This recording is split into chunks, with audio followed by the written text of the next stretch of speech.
Ayan, magluluto na naman ako ng chicken. Ayan yung kanyang ricado, walang kusa, walang ano ba yun, parang kalabasa ba? Kundi yan lang kasi ang gulay doon, kaya yan ang ihahalo ko. May sibuyas sa kamatis, tsaka yan, pinag-isa ko na rin yung seasoning natin. Seasoning ba? Tsaka, lagyan natin ng isang cubes, chicken cubes. Ito daw ang aking ilalagay, iluluto.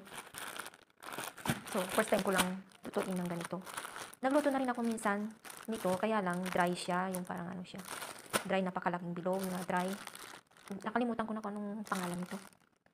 So, ayan, mag-start na ako magluto. Ilalagay ko, syempre, ang sibuyas. Ayan, ilalagay. Ayan, pinag-isa ko na yung seasoning na. Igigisa ko din yan.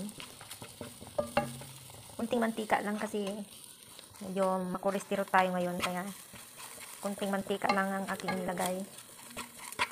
Tsaka magmamantika din yung chicken pagka ayan na niluto mo. Pwede nga lang hindi na lagyan ng mantika, kaso paano mo nga naman igigisa yung onion kung walang mantika, di ba? Ayan. Medyo nagisa na rin at ihulog ko na yung chicken. Ayan.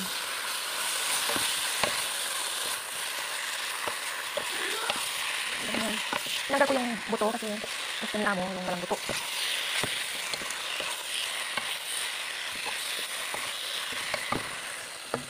Tapos, ilalagay ko ang kamatis.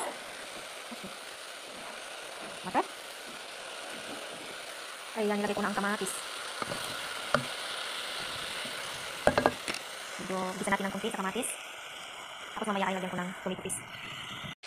Ayan, tatapos ko muna yan sa kamatis para manuot yung lasa niya. Ito na yung nililisan natin. Bago ko lagay ito yung episode.